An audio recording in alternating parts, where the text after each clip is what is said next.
People have wondered who I really am. Portrayal of me, I'm a bad guy. But no one really knows me. New bombshell allegations of sexual abuse. I mean, this is damning. It's insane. Are they gonna jettison Vince? I don't know. The lines of reality are very blurred in our business. The individual loses all sense of who they really are. There is no figure in the history of pro wrestling that cast a shadow quite like Vincent Kennedy McMahon Jr. Throughout his tenure at the helm of WWF and later WWE, McMahon was responsible for virtually everything that we grew up loving about professional wrestling. From the Attitude Era and Austin 316 to The Rock laying the SmackDown, to The Undertaker streak, to the rise of John Cena and Batista, CM Punk's cult of personality, and everything else up until 2022. And that probably makes Vince McMahon the greatest influence in the history of the entire product. Yet in 2022, things came crashing down for McMahon in a way that no one possibly could have predicted. And as McMahon continues to battle legal troubles, it looks like there is a path forward for McMahon to potentially come back in the world of professional wrestling. And in this video, I am going to talk about how that path could take form, why that path was once thought to be impossible, yet it is now probably the most likely outcome of all, and answer the big question: could we potentially see Vince McMahon back in WWE? All that and much more coming up right here in this video. I'm Omer Q for Real Take Wrestling. Be sure to smash that thumbs up, subscribe, and hit that notification bell so you get notified whenever a new video is released. Let's dive in. As I said before, there is probably no bigger figure in the history of pro wrestling than Vince McMahon. Whether you like him or hate him, McMahon has influenced nearly every major decision that WWE has ever taken.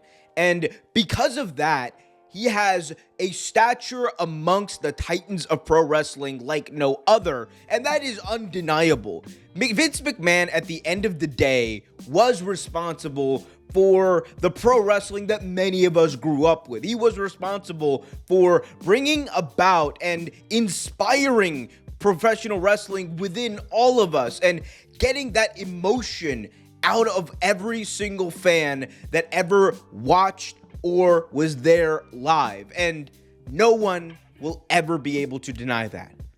However, at the same time, it is also undeniable that Vince McMahon is likely a monster of the highest degree, and that is something that is being weighed out right now in the courts, and at least in the court of public opinion, many would say that he is indeed that monster. This all stems from a decades-long history of McMahon and allegations of sexual abuse, violence, and many other horrendous things that I cannot delve too deep into. And the reality is, it paints the picture of a man obsessed with power. And this is no secret. McMahon has made it a huge part of his external voice, his personality even, that power plays a critical role in everything that he has done, in defining who he is. If you watch that Netflix documentary, there was one big thing that you took away from it, and that is that Vince McMahon loves to be in control. That is why he made sure that the show went on after the unfortunate death of Owen Hart at that WWF pay-per-view. That is why McMahon was very standoffish to questions about his integrity or his past legal history. McMahon is all about power at the end of the day. The power dynamics at play, however, are also the reason why he is no longer in charge of the WWE, the baby that he essentially helped create and turn into this juggernaut of professional wrestling. in the summer of 2022, it was reported that McMahon was paying hush money payments in the form of settlements in the millions of dollars to multiple women across multiple years in WWE. And one of those women, who would later go on to be identified as Janelle Grant, was accusing McMahon of sexual coercion and trafficking, among other things. Now, these are extremely serious allegations, as we all know, and the details of it are jarring. There are several text messages in the lawsuit that was later filed in the beginning of 2024 that allege McMahon was even more than coercive, but abusive, and also calls out instances of McMahon trying to pass off Janelle Grant to other men, including the likes of John Laurinaitis, and in one infamous case, Brock Lesnar. Now, again, these are allegations. This is being played out in the courts as we speak, but there is no denying when you take this combined with McMahon's history with such allegations stemming back to the 1980s, and of course the Ring Boy scandal, which in my opinion is by far the most damning scandal in the history of professional wrestling, there is no denying that Vince McMahon was likely, in some way, shape, or form, coercive, if not abusive, to his employees in this way. And no matter what you may think about that situation, that is indeed what led to McMahon's abrupt retirement in June of 2022. And while that retirement would not last, as McMahon made his way back into the fold, took over creative once again, and essentially got rid of the people on the board who didn't want him around, only so he could come back in, sell the company with the intention of trying to stick around. By January of 2024, that was no longer a possibility because Janelle Grant, the accuser of Vince McMahon, launched a lawsuit and filed it in court and made public many of the text messages and allegations in a way that actually forced change. Sponsors were pulling out of the Royal Rumble that year, and at the end of the day, TKO was forced to make a decision about McMahon's future, and that decision was to cut ties. That led to McMahon being ousted from the TKO WWE umbrella, where he held a pretty high position, and instead he was on his own, and he spent most of 2024 battling that legal fight that is still being played out in the courts, as I have laid out multiple times. But that has also led to McMahon having quite the amount of free time. And I will be honest, when this originally happened and people were talking about whether or not Vince would try to do something outside of WWE, I always said the same thing. McMahon has all of the resources in the world. He is a billionaire who has stocks that he can liquidate for billions of dollars, and honestly, he could definitely start a wrestling company or any other company from scratch if he wanted to. The question was always going to be, would this turn people off to the degree that he would be untouchable to a major television network or a major cinematic partner or whatever?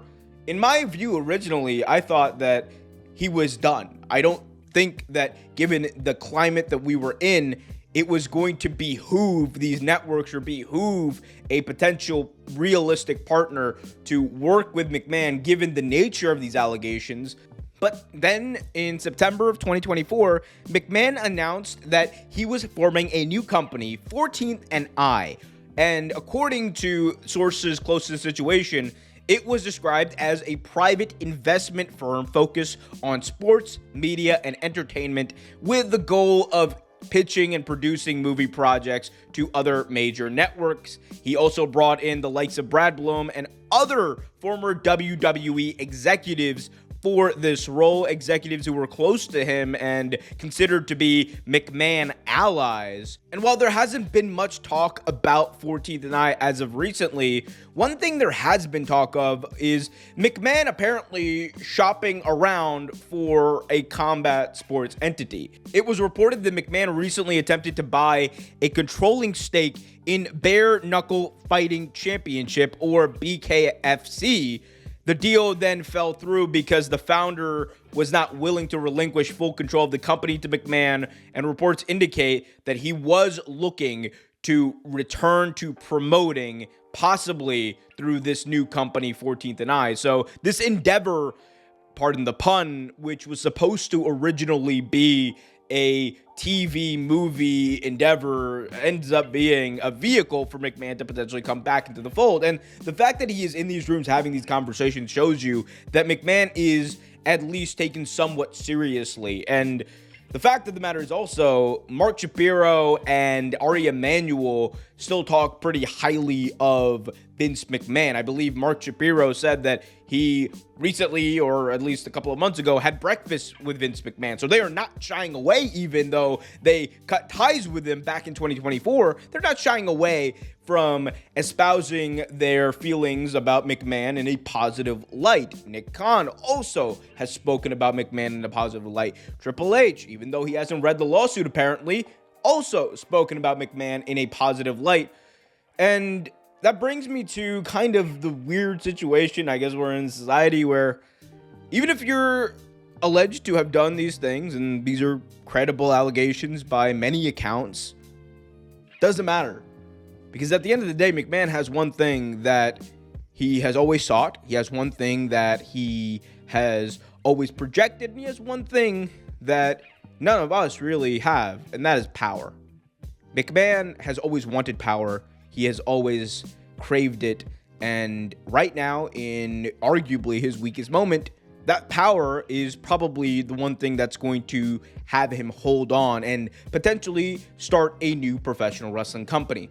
Do I think he will do it is a weird question, because the fact of the matter is, anyone who thinks that McMahon will come back into WWE is a bit out of their mind. You never say never in pro wrestling, but right now, I think TKO is very happy with the way that Triple H is running things in creative, regardless of what I may think or the critiques others may have of the creative that WWE has right now. They are making more money than they've ever made.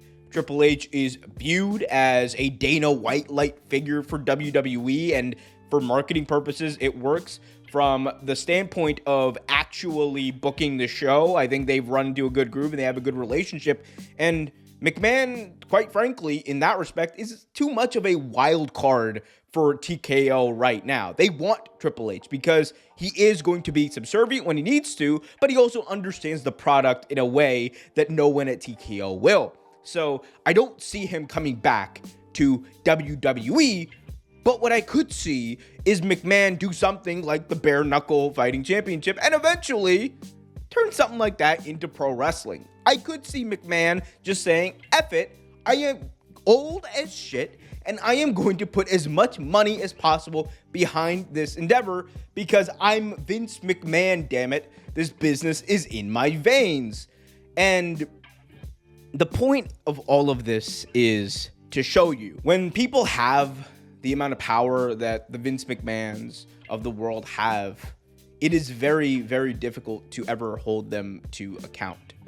And McMahon's potential return, and the fact that we are a year and a half from that lawsuit being filed and we are still talking about this as a realistic possibility, and I would argue it's more realistic than it's ever been, it shows you how far that power, that money, that wealth, that influence amongst this very elitist class of society goes.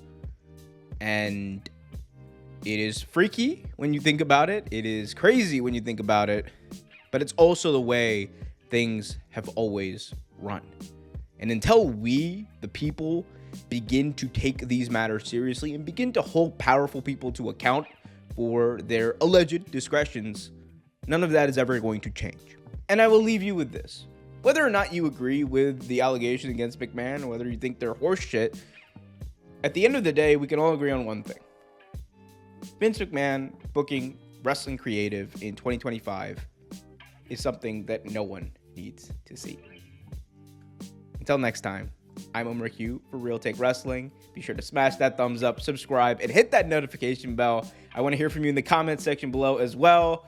Be happy, be healthy, and as always, keep it real.